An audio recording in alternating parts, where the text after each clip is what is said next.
ചിലപ്പോൾ നിങ്ങൾ ഓർഡർ ചെയ്യുന്നത് ഇതും വരുന്നത് ഇതുമായിരിക്കും. ഇത്രയും വലിയ ഗതികെട്ടവൻ ഈ ലോകത്ത് വേറെ ആരെങ്കിലും ഉണ്ടാവും എന്റെ കർത്താവേ.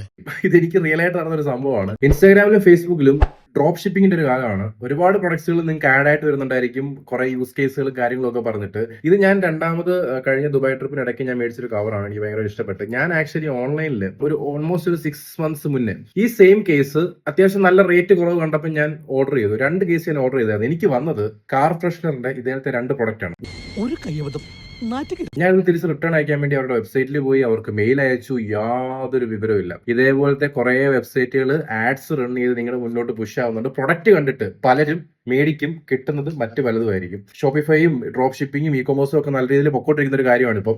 അപ്പം നിങ്ങൾ വെബ്സൈറ്റിൽ നിന്ന് സാധനങ്ങളും കാര്യങ്ങളൊക്കെ ഓർഡർ ചെയ്യുവാണെങ്കിൽ മേക്ക് ഷുവർ ഒതന്റിക് ആയിട്ടുള്ള കോൺടാക്ട് ചെയ്യാൻ പറ്റുന്ന, അറ്റ്ലീസ്റ്റ് എനിക്ക് തോന്നുന്നു ഇത് ഞാൻ ഓർഡർ ചെയ്ത സമയത്ത് വാട്സപ്പിൽ വരെ കോൺടാക്ട് ഒക്കെ ഉണ്ടായിരുന്നു. പിന്നീട് തിരിച്ച് റിപ്ലൈ അയച്ചാലോ മെസ്സേജ് അയച്ചാലോ ഒന്നും അവരുടെ യാതൊരു റിപ്ലൈ ഇല്ല. അപ്പം മേക്ക് ഷുവർ നിങ്ങൾ ഇങ്ങനത്തെ പ്രൊഡക്ട്സോ കാര്യങ്ങളോ ഒക്കെ മേടിക്കുകയാണെന്നുണ്ടെങ്കിൽ നല്ല വെബ്സൈറ്റിൽ നിന്നും ഓതറൈസ്ഡ് ആയിട്ട് നല്ല വെബ്സൈറ്റിൽ നിന്നൊക്കെ ഓർഡർ ചെയ്ത് കഴിഞ്ഞാൽ എന്നെ പോലെ ഇങ്ങനെ പണി കിട്ടി പലതും ഓർഡർ ചെയ്ത് വേറെ പലതും കിട്ടത്തില്ല. നല്ല രീതിയിൽ ആഡ്സും കാര്യങ്ങളൊക്കെ പുഷ് ആവുന്നുണ്ട്. നല്ല രീതിയിൽ ഡേറ്റ എടുത്തിട്ട് നല്ല രീതിയിൽ പുഷ് ചെയ്യുന്നുണ്ട്. ഒരു പ്രൊഡക്റ്റ് മേടിച്ചു കഴിഞ്ഞാൽ അതിന് സിമിലർ ആയിട്ടുള്ള കുറെ കാര്യങ്ങളൊക്കെ നിങ്ങൾക്ക് ആഡ്സ് വരാം. മേക്ക് ഷുവർ നിങ്ങൾ ഇങ്ങനത്തെ സ്കാമിനായിട്ടൊന്നും പെടുന്നില്ല എന്നുള്ള കാര്യം.